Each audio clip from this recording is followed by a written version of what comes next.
का, अहमद पटेल साहब का और प्रणब दा का और मेरे साथी राजीव साटव का। दोस्तों, जब हम विदेश नीति की बात करते हैं तो हमें ये याद रखना पड़ेगा कि दुनिया हमारे देश को किस नजर से देखती है और दुनिया के सामने हमारी छवि क्या है। अगर इस बात पर हम गौर करें तो हमें पहले इतिहास में जाना पड़ेगा। स्वतंत्रता संग्राम के समय लौटना पड़ेगा जब कांग्रेस पार्टी ने देश में देशभक्ति, राष्ट्र सेवा और आत्म बलिदान का नींव रखा। उस समय बहुत विदेशी सरकारों ने कभी सोचा नहीं होगा कि ये एक राजनीतिक दल जो एक राजनीतिक आंदोलन से जन्म लिया है, ये उन विदेशी ताकतों को हरा पाएगा और भारत को एकजुट कर पाएगा। लेकिन यही कांग्रेस पार्टी ने उन विदेशी सरकारों को सिखाया कि ये हमारी ताकत है कि हम जनता के बीच में जाकर जन आंदोलन से शक्ति लेकर हम अपने भारत माता के लिए हम लड़ते हैं और भारत माता के लिए हम अपना जीवन समर्पित करते हैं। उस समय पूरी दुनिया ने सीखा बापूजी महात्मा गांधी जी से सत्याग्रह का ताकत। पूरी दुनिया ने सीखा बापूजी महात्मा गांधी से अहिंसा का ताकत। विदेशी ताकतों ने कभी सोचा नहीं था कि भारत जब स्वतंत्र होगा, भारत के बंटवारे के बाद यहाँ पे विभिन्न धर्म हैं, यहाँ पे विभिन्न भाषा है, यहाँ पे विभिन्न समुदाय हैं, यहाँ पे उत्तर दक्षिण पूर्व से पश्चिम भारत कितना विशाल देश है। किसी विदेशी ताकत ने नहीं सोचा था कि भारत प्रगति के रास्ते पर आगे जा पाएगा।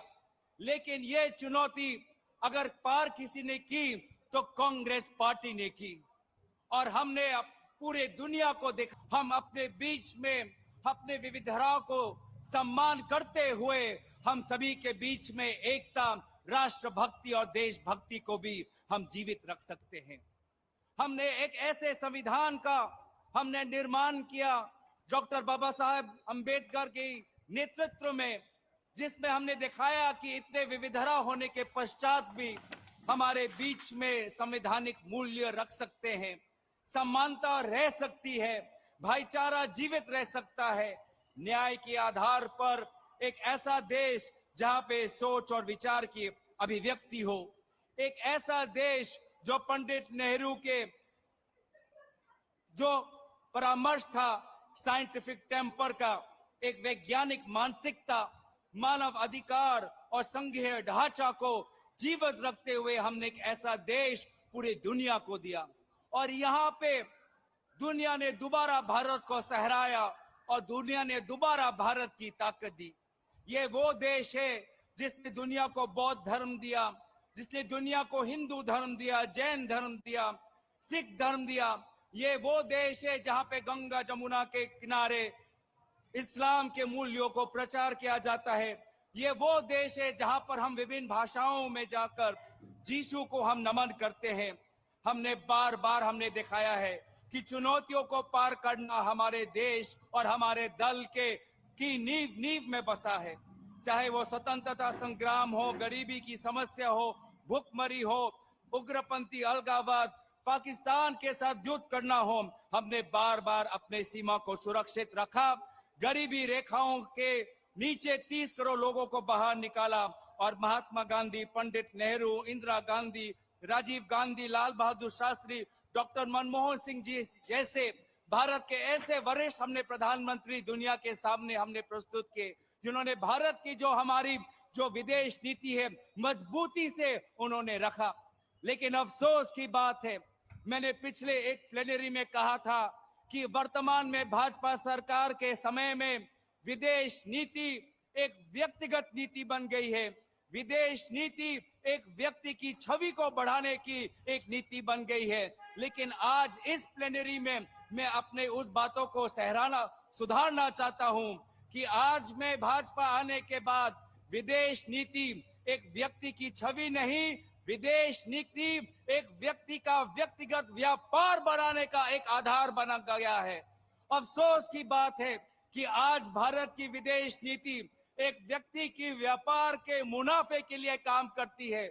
जब ऑस्ट्रेलिया में प्रधानमंत्री जाते हैं, जब इजरायल में प्रधानमंत्री जाते हैं, जब बांग्लादेश में प्रधानमंत्री जाते हैं, जब श्रीलंका में प्रधानमंत्री मोदी जी जाते हैं, तो उनके जाने के पश्चात उनके खास दोस्त, करीबी दोस्त के कंपनी को कॉन्ट्रैक्ट मिलता है। ये कैसा विदेश नीति है? और इन्हीं बातों को राहुल गांधी जी ने उल्लेख किया था पार्लियामेंट के अंदर, और तब उनके प्रश्नों का उत्तर नहीं दे पाए कि राहुल गांधी जी ने साफ साफ पूछा था कि प्रधानमंत्री मोदी जी के साथ कितने बार उनके करीबी दोस्त अडानी बाहर गए।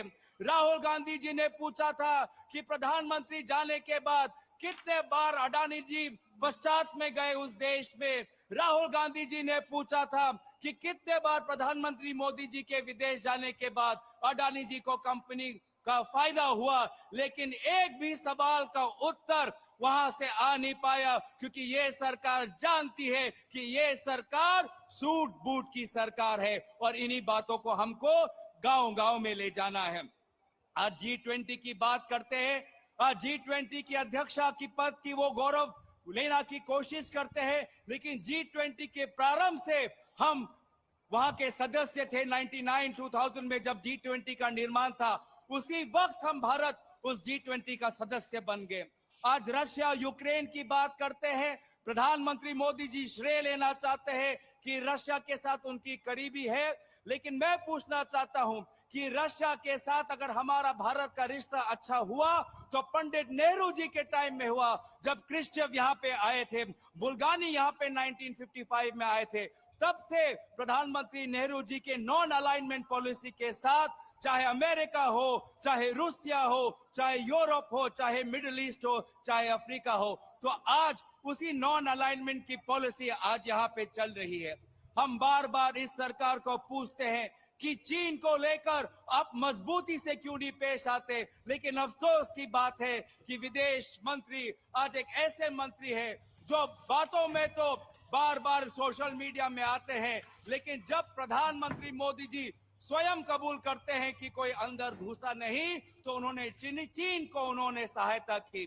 जब विदेश मंत्री ये बोलते हैं कि भारत एक छोटा इकोनॉमी है, चीन के साथ नहीं लड़ सकता, तो उन्होंने दोबारा चीन की मदद की।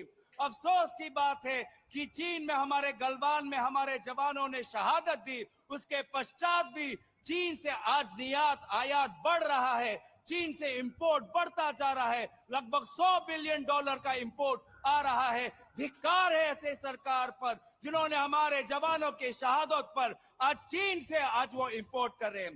तो बार बार इन बातों को लेकर हमको विभिन्न अपने गांव और प्रदेशों में लेके जाना है। मैं आशा करता हूं कि इन बातों को लेकर हम बताएंगे कि आज विदेश नीति कितनी कमजोर हो गई है, हमारी अर्थव्यवस्था की गति कितनी कमजोर हो गई है, और हमारे मानव अधिकार, लोकतांत्रिक मूल्य, हमारे मीडिया पर कितना आक्रमण हो रहा है, गरीब पर कितना आक्रमण हो रहा है। जो भी इस सरकार के विरोध में हो, चाहे वो सामाजिक सेवक हो, चाहे वो मीडिया का पत्रकार हो, चाहे वो राष्ट्रीय किसी राजनीतिक दल का सदस्य हो, जब भी इस सरकार के खिलाफ हम आवाज उठाते हैं, हमको जेल भेजा जाता है। तो किस प्रकार से लोकतांत्रिक मूल्यों का हनन हो रहा है, पूरा दुनिया आज देख रहा है। लेकिन हम जानते हैं कि ये कांग्रेस पार्टी ना किसी से डरने वाली है, ना कभी पीछे हटने वाली है। हमारा मकसद साफ है, 2024 में अपना सरकार लाना है और देश में दोबारा शांति, विकास और अमन का वातावरण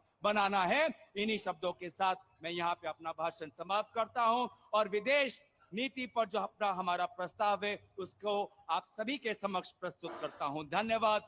जय हिंद, वंदे मातरम।